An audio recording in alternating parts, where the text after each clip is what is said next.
حزب البحر کا عمل مشکل ترین اور ناممکن چلا۔ حزب البحر کی بات چلی تو میں نے حزب البحر کا چلا کیا، چونکہ حاجی صاحب اور صحابی بابا کی سرپرستی، توجہ اور شفقت میرے ساتھ تھی۔ انہوں نے نوچندی جمعرات سے اس عمل کو شروع کرنے کا فرمایا۔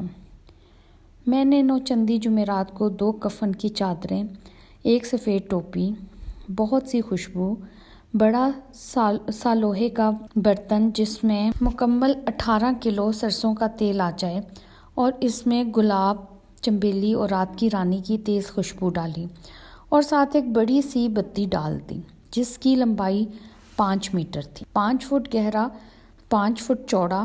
مٹی کا ایک گڑھا کھود کر اس تیل کے برتن اور بتی کا چراغ جلایا اور حالت کفن میں بیٹھ کر حزب البحر 5555 بار پڑھنا شروع کر دیا۔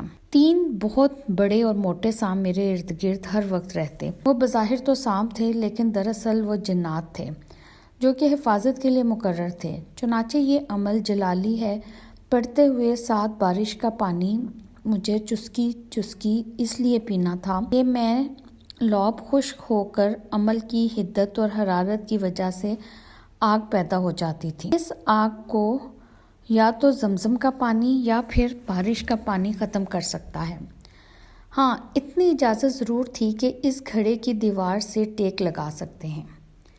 حزب البحر میرے خیال میں اس کا عمل صرف جنات ہی کر سکتے ہیں، اگر کوئی مخلصین جنات میسر ہوں، کیونکہ جن کسی عمل کی وغیرہ سے قابو میں نہیں آتا، بلکہ جن موقع کی تلاش میں ہوتا ہے، موقع ملتے ہی وہ نقصان پہنچا دیتا ہے۔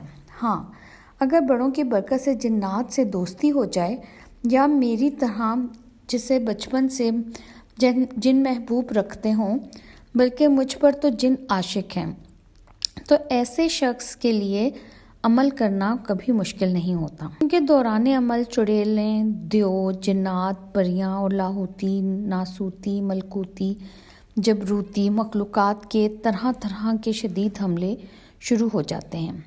اس لیے جو لوگ حزب البحر کے عامل ہونے کا دعویٰ کرتے ہیں، وہ پڑھ ضرور لیتے ہیں، لیکن عامل ہونا بہت دور کی بات ہے۔ مجھے اپنے مطلوبہ تعداد اس گھڑے میں حالت کفن میں پوری کرنا تھی۔ میں نے اپنی زندگی میں حزب البحر کے بے شمار عمل کرنے والوں کو یا زندگی سے یا شعور سے یا پھر رزق سے یا اولاد سے ہاتھ دھوتے دیکھا ہے۔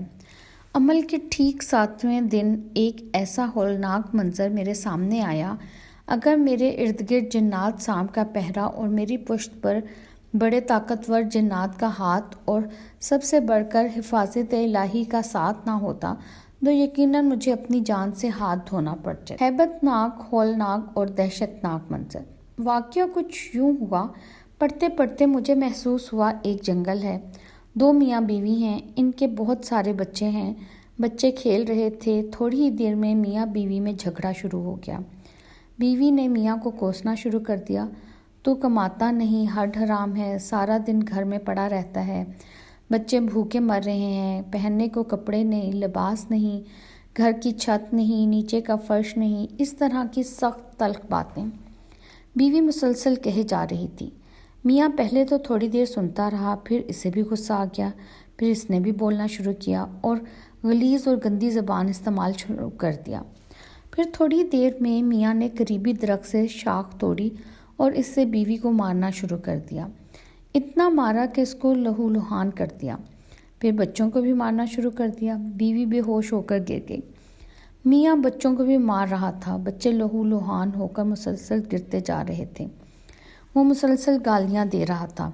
پھر اس نے جنگل سے کچھ لکڑیاں اکٹھی کیں اور لکڑیاں اکٹھی کیں اور نامعلوم کیا بلا تھی، لکڑیوں کو آگ لگائی، اور پھر اس نے اپنے بچوں کو ایک ایک کر کے آگ میں ڈالنا شروع کر دیا۔ ایک کوہرام، چیخ و پکار، جلنے کی سخت بدبو، ہیبت ناک منظر جو گمان اور الفاظ سے بالاتر، انسانی عقل و شعور، احساس و ادراک اس کو بیان نہیں کر سکتا۔ جب سارے بچے ختم ہو گئے تو پھر اس نے بیوی کو بھی اٹھا کر آگ میں پھینک دیا۔ اب وہ ظالم میاں اپنی بیوی بچوں کو خوشی سے جلتا ہوا دیکھ رہا تھا، حتیٰ کہ اس نے ان کی راکھ بنا لی۔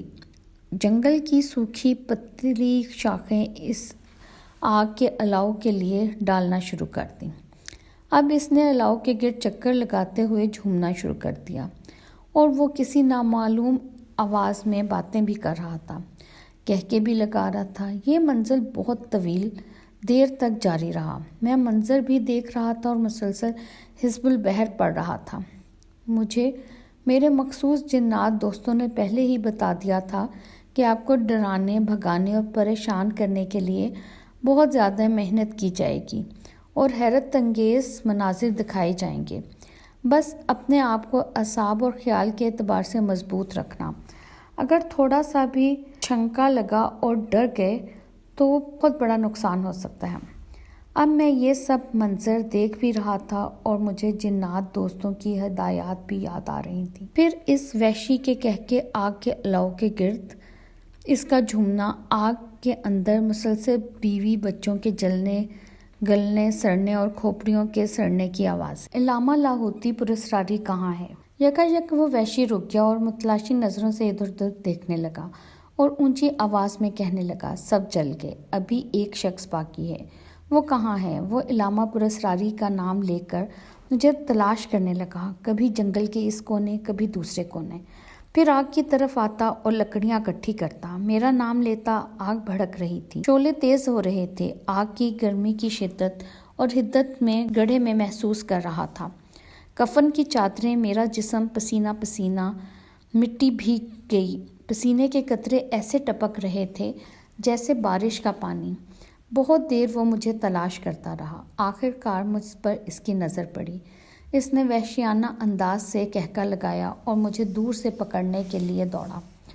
اب وہ جس تیزی سے میرے قریب آ رہا تھا، اس کی آنکھوں سے وحشت، اس کے کہکوں سے وحشت، اس کی چال ڈھال، انداز، سب قاتلانہ۔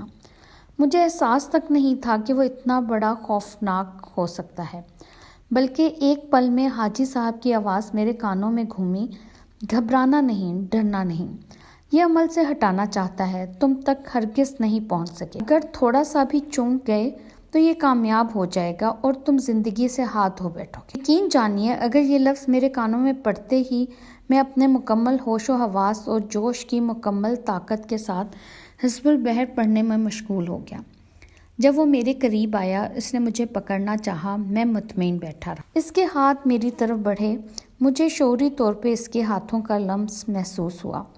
چونکہ نہ میں چونکا اور نہ ہی ڈرا، بلکہ 100% مطمئن سامنے پڑے چراغ کی لو پر نظریں جمائے اپنا عمل جاری کیے ہوئے تھا۔ کیونکہ سارا منظر میں اس چراغ کی لو میں دیکھ رہا تھا، وہ وحشی پیچھے ہٹ گیا اور شکست اور ناکامی سے نیچے گر پڑا۔ کہنے لگا، ہمارا پہلا وار تجھ سے خطا ہو گیا، ٹھیک ہے، تجھ سے نبٹ لیں گے۔ میں روزانہ حزب البحر کے مطلوبہ عمل کو کر رہا تھا۔ ایسے انوکھے، انجانے، خوفزدہ کرنے والے طرح طرح کے مناظر دیکھ رہا تھا۔ 40 دن میں نے اس گڑھے میں گزارے۔ ہر روز نیا تماشا، نئی کہانی، نئی داستان ہوتی تھی۔ اگر میں آپ کو روز کی کہانیاں بتانا شروع کر دوں، میرے صرف ایک چلے پر پوری کتاب بن سکتی ہے، اور باتیں بھی ایسی انوکھی ہوں گی کہ عام قارئین تو دور کی بات، بڑے بڑے وہ عامل جو شاید کبھی کوئی عمل کر کے کسی مقصد تک پہنچے ہوں، یا انہیں کبھی کوئی منظر اس طرح نظر آ رہا ہو، کبھی بھی میری بات کو ہرگز تسلیم نہیں کریں گے۔ ویسے بھی جب سے میں نے اپنی زندگی کے انوکھے لاہوتی پراسراری واقعات لکھنا شروع کیے ہیں، بے شمار لوگ ایسے ہیں کہ انہیں یقین ہی نہیں آتا کہ ایسا ممکن بھی ہو سکتا ہے۔ لیکن جو آپ کے سامنے بیان کر رہا ہوں، یہ 100% حقیقت ہے، بلکہ حقیقتوں میں سے بھی بڑی حقیقتیں ہیں۔ مجھے ایک بات کی خوشی ضرور ہے کہ میری زندگی کے آزمودہ بتائے ہوئے وظائف اور تجربات سے عبقری کے لاکھوں قارئین کو نفع ہو رہا ہے۔